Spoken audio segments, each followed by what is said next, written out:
매일 성경과 함께하는 오늘의 큐티 시간입니다. 8월 20일 오늘의 말씀은 예레미야 23장 1절에서 8절입니다.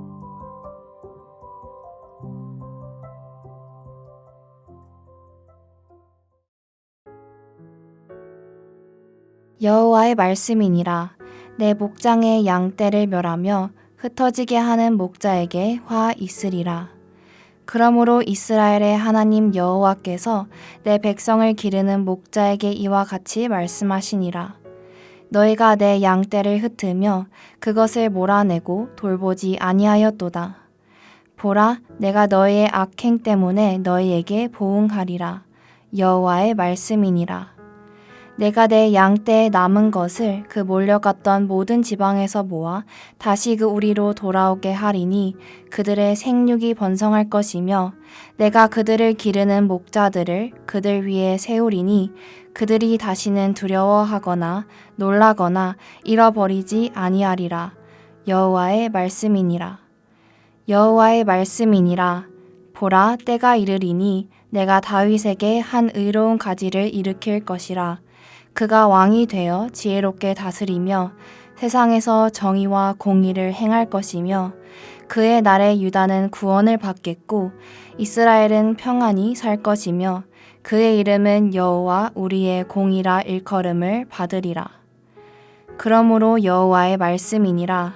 보라, 날이 이르리니 그들이 다시는 이스라엘 자손을 애굽 땅에서 인도하여 내신 여호와의 사심으로 맹세하지 아니하고 이스라엘 집 자손을 북쪽 땅 그 모든 쫓겨났던 나라에서 인도하여 내신 여호와의 사심으로 맹세할 것이며 그들이 자기 땅에 살리라 하시니라.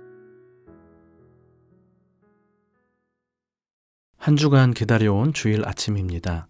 예배를 통해 우리의 왕이신 하나님을 만나고 그의 통치를 받는 천국의 하루 되기를 바랍니다. 오늘 함께 묵상할 말씀은 예레미야 23장 1절에서 8절 말씀입니다.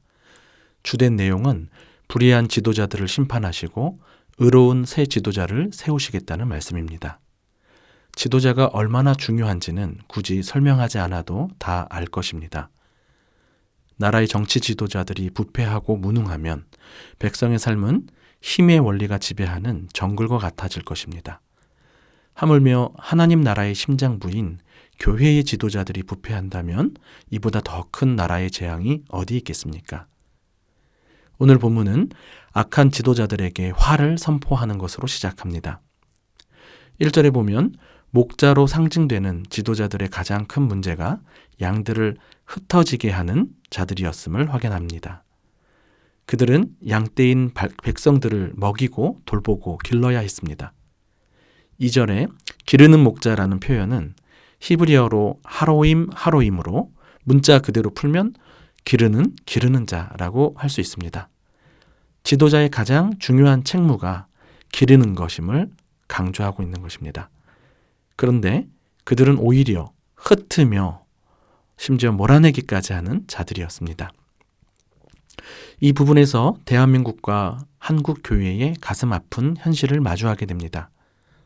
각종 자살률 1위, 저출산율 1위로 미래가 암담한 상황에서 젊은이들은 우리 대한민국을 지옥과 같은 헬조선이라 부르며 탈조선하여 다른 나라로 흩어지고 있습니다. 교회는 어떻습니까? 한국 기독교 목회자 협의회에 의하면 2023년 가나안 성도, 즉 교회를 안 나가는 사람들이 29%로 확인되었습니다. 10명 중 3명이 교회를 떠난 것인데요.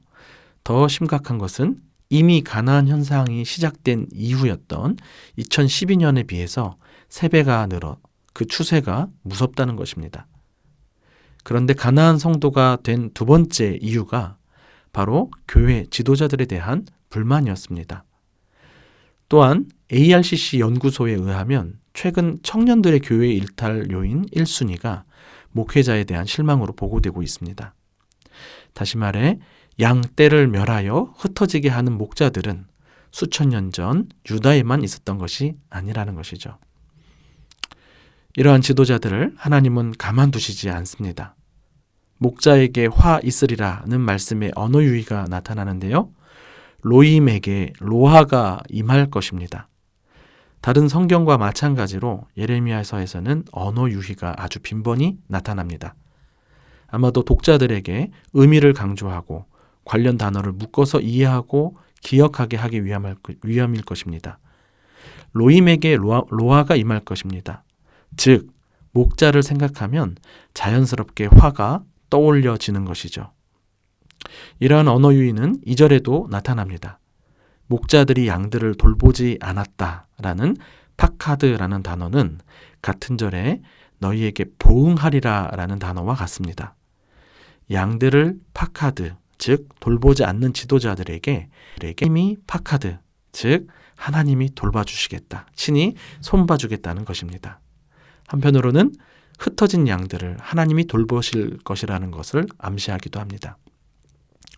악한 지도자들이 심판을 받는 것은 그 자체로 정의의 실현이고 압제받던 백성들에게 위로가 되기는 합니다. 그러나 이미 흩어져 버린 양들에게는 큰 위로가 되지는 않을 것입니다. 아무런 희망이 없기 때문이죠. 그러나 이러한 양들에게 하나님의 은혜가 약속됩니다. 바로 하나님께서 그들을 모아서 다시 그들의 우리, 즉 유다 땅으로 돌아오게 하실 것이라는 말씀입니다. 멸하고 흩어져서 이미 수가 현저히 감소된 상황이지만 마치 창세기의 창조 역사가 다시 나타나는 것처럼 생육하고 번성하게 될 것이라 약속합니다. 흩어지는 자들을 모으고 많아지게 하는 것도 은혜이지만 하나님은 그것으로 만족하지 않으십니다. 그들을 기르는 목자들을 세울 것이라고 하십니다. 여기에서도 기르는 목자들 역시 기르는 자들로 이해할 수 있습니다. 하나님의 백성들을 기르시려는 하나님의 확고한 의지가 담긴 표현이죠. 그리고 하나님이 세운 목자들로 인해 다시는 양들이 두려워하거나 불안해하지 않게 된다고 말씀하시는 것입니다. 이어지는 5절에는 목자와 관련한 좀 더 구체적인 하나님의 계획이 나타나는데요. 다윗에게 한 의로운 가지를 일으킬 것이라는 말씀입니다.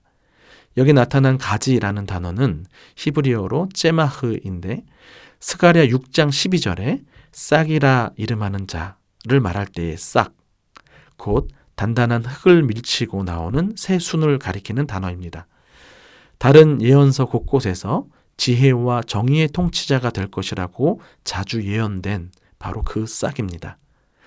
그는 그동안 절대 다수를 차지했던 불의한 통치자와는 달리 지혜와 정의와 공의로 다스릴 것입니다. 그렇기 때문에 그 백성들은 구원을 받고 샬롬 가운데 살게 되는 것이죠. 그분의 이름은 여호와 우리의 공의, 즉 치드케누입니다. 유다의 마지막 왕인 치드키야후, 즉 시드기야와 연결되는 단어죠. 여호와는 나의 공의라고 이름한 시드기야는 공의롭지 못해서 나라를 멸망하게 하지만 나라를 회복하고 평안하게 할 왕은 이름 그대로 공의로 통치하는 우리의 왕입니다. 과연 의로운 왕이 오셨나요? 우리 구주 예수 그리스도가 바로 의로운 하나님 나라의 통치자로 오셨습니다. 예수님은 사역 내내 하나님 나라의 의를 가르치셨고 바리새인과 서기관보다 더 나은 의를 요구하시고 끝내 그 의를 이루며 살 수 있도록 성령을 선물로 보내주셨습니다. 그러니 예수님을 왕으로 모시고 그와 연합된 자들의 삶에 구원과 평안이 주어집니다. 예수님을 왕으로 모시는 가정과 교회와 나라는 더 이상 불안하거나 불행하지 않고 샬롬을 누리게 될 것입니다. 말씀을 맺습니다. 불의한 지도자들로 인해 양들이 흩어지고 잃어버려졌습니다. 그러나 의로운 통치자 예수 그리스도는 잃은 양 한 마리를 찾기 위해 이 땅에 오셨고 양으로 생명을 얻게 하고 더 풍성히 얻게 하기 위해 지금도 일하시며 우리를 보내십니다. 기도하겠습니다. 주님, 지도자들의 문제로 고통받는 암울한 시대를 사는 한국 사회와 한국 교회와 한국 가정을 긍휼히 여겨 주시옵소서. 이 땅에 공의로운 왕으로 오신 예수님을 찬양합니다. 우리 모두의 목자가 되어 주셔서 우리를 참된 평안 가운데 살 수 있도록 인도해 주시옵소서.